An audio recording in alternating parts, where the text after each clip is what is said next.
আমাদের আজকের গল্পটি শোনার আগে কানে হেডফোন লাগিয়ে নিন আর সাথে কিছু টিস্যু পেপার নিতে পারেন, কারণ গল্পটি শুনতে শুনতে হয়তো আপনি কেঁদে দিতে পারেন। হ্যালো। হ্যাঁ বল। কি করছিস? শুয়ে আছি। দুপুরে খেয়েছিস? না। কেন? টাকা নেই কাছে, আর মেসে মিল নাই। শয়তান, বিকেল হয়ে গেছে, এখনো খাসনি? তাড়াতাড়ি বাইরে আয়। ছেলেটির নাম শুভ আর মেয়েটির নাম নীলা। শুভ জানে না গেলে সুনামি বয়ে যাবে, তাই আসতেছি বলেই রেডি হয়ে বাইরে চলে এলো। একটু পরই দেখলো নীলা প্রাইভেট করে চলে এলো। তারপর শুভকে তুলে রেস্টুরেন্টে নিয়ে গেল। শুভ এক মনে খাচ্ছে আর নীলা মনোযোগ দিয়ে শুভর খাওয়া দেখছে। এভাবে আর কতদিন? কি কতদিন? কি কতদিন বুঝিস না? আমার টাকায় আর কতদিন এভাবে চালাবি বল? আমার একমাত্র বইয়ের বাপের টাকায় খাবো তো এতে কিপটামির কি আছে? এই কথা বলেই শুভ আবার খাওয়ায় মন দিল আর নীলা রাগটাকে কন্ট্রোল করার চেষ্টা করছে। খাওয়া শেষ হলে বিলটা দিয়ে শুভকে নিয়ে লেকের পাড়ে চলে গেল। চুপচাপ বসে আছে দুজনেই। শুভ, এভাবে আর কতদিন চলবে বল? অন্তত কিছু একটা তো কর। যেদিন আমি থাকবো না, কিভাবে চলবি তুই? দেখ নীলা, বেশি কথা বলবি না তো। তোর মতো একটা লক্ষ্মী বউ থাকতে কি অন্য কিছু করা লাগে? আর তোর বাবার অনেক টাকা, এগুলো খেয়েই তো দুজনে শেষ করতে পারবো না। বয়ে গেছে তোর মতো ছেলের বউ হতে। হবি তো হবি, তুই আমার বউ হবি বলে দিলাম। দেখ শুভ, এসব কথা না বলে একটা চাকরির ব্যবস্থা কর। না হলে অন্তত কয়েকটা টিউশনি তো করা যেতেই পারে। এভাবে আমার ভয় করে, আমি না থাকলে তোর কি হবে বল? দেখ, এসব চাকরি বাকরি আর টিউশনি কোনোটাই আমার দ্বারা হবে না, এমনই ভালো আছি। পরে বুঝবি এর মজা। কথাটি বলেই রেগে নীলা উঠে চলে আসছে আর শুভ উঠে পিছু নিল ওর। এই চলে যাবি যা, আমার যাওয়ার ভাড়াটা তো দে। দিতে পারবো না, পারলে হেঁটে যা। ওকে, গেলাম। কথাটি বলেই শুভ হাঁটা শুরু করে আর নীলা গাড়িতে উঠে যায়। কিছুক্ষণ পর নীলার গাড়ি শুভর কাছে এনে কাজটা নামিয়ে 1,000 টাকার একটা নোট শুভকে দিয়ে বলল, লিখে রাখিস, পরে শোধ করে দিস। গাড়িটা চলে গেল আর শুভ দাঁড়িয়ে মুচকি মুচকি হাসছে। এই 4টা বছরে শুভ এই দিয়ে 1,25,417 টাকা নিয়েছে। নোটটা না ভাঙিয়ে হাঁটতে হাঁটতে শুভ ম্যাচে চলে আসে। এবার এদের পরিচয়টা দেই। নীলান্দ্রি বড়লোক বাবার একমাত্র মেয়ে, তবে বড়লোক হলেও ওর মতো মেয়ে হয় না। রাগী হলেও মনটা খুব নরম। আর শুভ গ্রামের ছেলে। পরিবার বলতে শুভ নিজেই, মা বাবা সবাই ওই দূরাকাশে থাকে। অনেক কষ্ট করে ভার্সিটি পর্যন্ত এসেছে। পরিচয় বলতে এতটুকুই। ভার্সিটিতে শুভ একদম বেখেয়ালিভাবে চলতো, উদাসীন। আর এই উদাসীন ছেলেটাকে দেখে নীলার ভীষণ রাগ হতো যে ছেলেটা এমন কেন। তাই শুভর সাথে বন্ধুত্ব করে নীলা। এরপর থেকেই শুভর প্যারা শুরু। শুভ এতটাই উদাসীন যে না খেয়ে থাকবে, তবুও কিছু করবে না। তবে নীলা খুব ভালো, তাই তো শুভর যখন যা লাগে দেয়। আর একসাথে থাকা চলা এটা তো কমন। এই 4টা বছর ধরে শুভর জ্বালাতে নীলা পাগল প্রায়। তবুও কেন জানি শুভকে কিছু বলতে পারে না। ছেলেটা এতিম তো, তাই আর শুভর হাসি দেখলেই নীলা সব রাগ চলে যায়। অপরদিকে শুভ নিজেকে নিজে যতটা না কেয়ার করে, তার চেয়ে বেশি নীলা কেয়ার করে। তাই তো নীলাকে খুব ভালোবেসে ফেলেছে শুভ। অনেক আগেই শুভ বারবারই নীলাকে বলে যে ভালোবাসি, তবে নীলা মজা ভেবে উড়িয়ে দেয়। এভাবেই এক এক করে চলে যাচ্ছে দিন। শুভও চাই চাকরি করতে, তারপর নীলাকে নিজের বউ করে নিতে। তবে আজকালকার দিনে চাকরি মানে যে কি, এটা যারা পড়াশোনা শেষ করেছে শুধু তারাই জানে। অনেক জায়গায় চাকরির ইন্টারভিউ দিয়েছে, তবে আজকাল মামা খালু আর টাকা ছাড়া কিছুই হয় না, তাই তো চাকরিটা আর করা হয় না। চাকরি না হলেও শুভ চুপি চুপি সেই প্রথম থেকেই রাতে 2টো টিউশনি করায়, যা নীলা জানে না। শুভর ইচ্ছে টিউশনি জমানো টাকা দিয়ে বিয়ের পর নীলাকে অনেক বড় একটা গিফট দেবে। শুভ অনেক স্বপ্ন দেখে নীলাকে নিয়ে। বিকালে ম্যাচে বসেছিল, তখনই আবার নীলা ফোন দিল। হ্যাঁ বউ বলো। দেখ শুভ, সব সময় আমার মজা ভালো লাগে না। মজা না, আমি সত্যি তোকে বউ করে নেব রে। আমার বিয়ে ঠিক হয়ে গেছে। আজ আংটি পরাতে আসবে, রাতে বাসায় আসিস। আর হ্যাঁ, আসার সময় কিছুদিন আগে যে শার্টটা কিনে দিয়েছিলাম ওটা পরে আসিস। নীলার মুখে আংটি পরানোর কথা শুনেই বুকটা কেমন যেন হয়ে ওঠে শুভর। শুভ ভাবে, এটা কি করে হয়? আমি যে নীলাকে ভালোবাসি, সেই নীলাকে শুধু আমার বউ হলেই মানাই। না না, এটা হতে পারে না। রাতে শুভ নীলাদের বাসায় আসে। এসেই দেখে অনেক মেহমান বসে আছে। এর আগেও শুভ এসেছে এই বাড়িতে। শুভকে দেখেই নীলা একটা মুচকি হাসি দেয়, তবে শুভর ভিতরে তোলপাড় শুরু হয়ে গেছে। শুভ অপলকভাবে তাকিয়ে আছে নীলার দিকে। আজ অনেক সুন্দর লাগছে নীলাকে। ছেলেটা নীলার হাত ধরে আংটি পরাতে যাবে, তখনই শুভ ছেলেটার কাছে গিয়ে কলারটা ধরে বলল, এই, তোর সাহস কি করে হয় আমার পরিটাকে আংটি পরাস? হ্যাঁ, আমি নীলাকে ভালোবাসি। নীলা শুধুই আমার। কয়েকজন এসে তাড়াতাড়ি শুভকে ছাড়িয়ে নিল। খুব জোরেই থাপ্পড়টা শুভর গালে বসিয়ে দেয় নীলা। অবাক হয়ে গালে হাত দিয়ে নীলার দিকে তাকায় শুভ। আমি তোকে এখানে ডেকেছিলাম কি বিয়ে ভাঙতে? আমি তোকে ভালোবাসি নীলা। আবার কষে থাপ্পড় বসিয়ে দেয় শুভর গালে। আমি তোকে শুধু বন্ধু ভাবতাম, আর তুই এই প্রতিদান দিলি। ভুলে যাস না শুভ, তুই একটা এতিম। নীলার মুখে এতিম শুনেই শুভর বুকটা ধক করে ওঠে।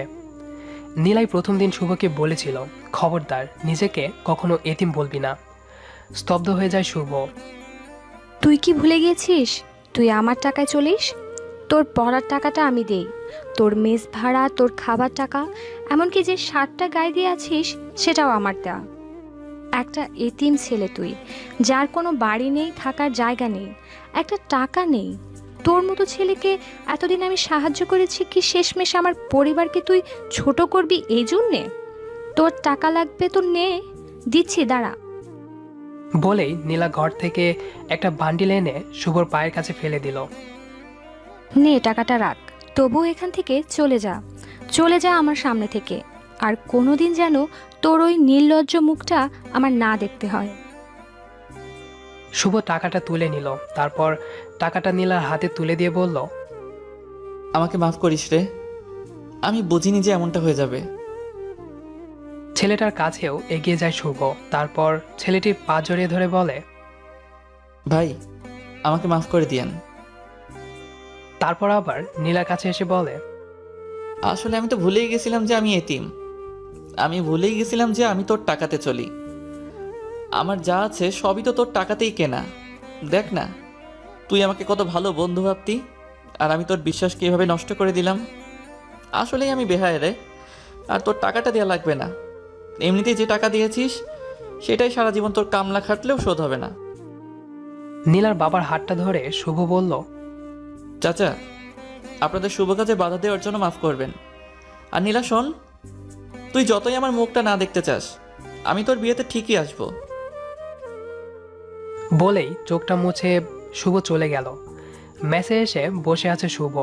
আজই প্রথম নিজেকে এতিম মনে হচ্ছে। আসলে নীলাকে নিয়ে একটু বেশি স্বপ্ন সাজানো হয়ে গেছিল, তাই তো কষ্টটা একটু বেশি লাগছে। সারা রাত একটুও চোখের পাতা এক করতে পারেনি শুভ। পরের দিন ব্যাংকে গিয়ে টিউশনির জমানো টাকাটা তুলে নেয় শুভ। তারপর শপিং সেন্টারে গিয়ে খুব সুন্দর দেখে নীলার জন্য একটা নীল শাড়ি কিনে শাড়িটা গিফট পেপার দিয়ে প্যাকিং করে নেয়। তারপর আবার মেসে ফিরে আসে। কালকে নীলার বিয়ে। সারা বাড়িতে হই হুল্লোড় চলছে। খুব খুশি সবাই। খুশি হবে না কেন, একমাত্র মেয়ের বিয়ে। তবে মনটা খারাপ নীলার। শুভকে সেদিন ওভাবে বলার পর থেকেই মনটা খুব খারাপ। নীলা জানে যে শুভ হাজার কষ্ট পেলেও কখনো কাঁদে না। মুচকি হাসির আড়ালে কষ্ট খুব করে লুকাতে পারে। নীলা ভাবে কালকে বিয়েতে আসলেই ওকে সরি বলে নেবে। আর নীলা ছাড়া তো ওর কেউ নেই। বিয়ের পরও না হয় ওকে দেখবে। পরের দিন রাত 8টা। শুভ নীলাদের বাড়ির গেটে দাঁড়িয়ে আছে, হাতে নীলার জন্য কেনা গিফটটা। শুভকে দেখেই গেটের দারোয়ান চাচা বলল, আরে বাবা, বাইরে দাঁড়িয়ে যে, ভেতরে চলো। না চাচা, অনেক কাজ আছে। এটা ধরুন, এটা নীলার হাতে দিয়ে বলবেন আমি দিয়েছি। আর আজ খুলতে মানা করবেন, বলবেন যেন বিয়ের পর খোলে। সে কি বাবা, তুমি যাবে না ভেতরে? না চাচা, অনেক তাড়া আমার। আমি এখন তাহলে আসি, কেমন? ভালো থাকবেন। পিছু ফিরে হাঁটা শুরু করে শুভ। কি মনে করে যেন বাড়িটার দিকে তাকায়। দোতলা বাড়িটা অনেক সুন্দর করে সাজানো হয়েছে। শুভর বড্ড ইচ্ছে করছে ভেতরে গিয়ে নীলাকে বইয়ের সাজে দেখতে। তবে নীলা যে সেদিন খুব সহজেই বলে দিয়েছে তাকে আর দেখতে চায় না নীলা। তাই তো শুভর শেষ ইচ্ছুটুকুও হাসির মাঝে চাপা দিয়ে পিচ ঢালা রাস্তা দিয়ে হেঁটে চলেছে। পকেট থেকে ভাঙ্গাচোরা বাটন ফোনটা বের করে। শুভর ফোনটা ভাঙ্গা হলেও ডিসপ্লেতে নীলা ছবিটা অনেক সুন্দর মানিয়েছে। ব্যাটারিটা খুলে সিমটা বের করে, তারপর ভেঙে পাশে ঝোপে ফেলে দেয়।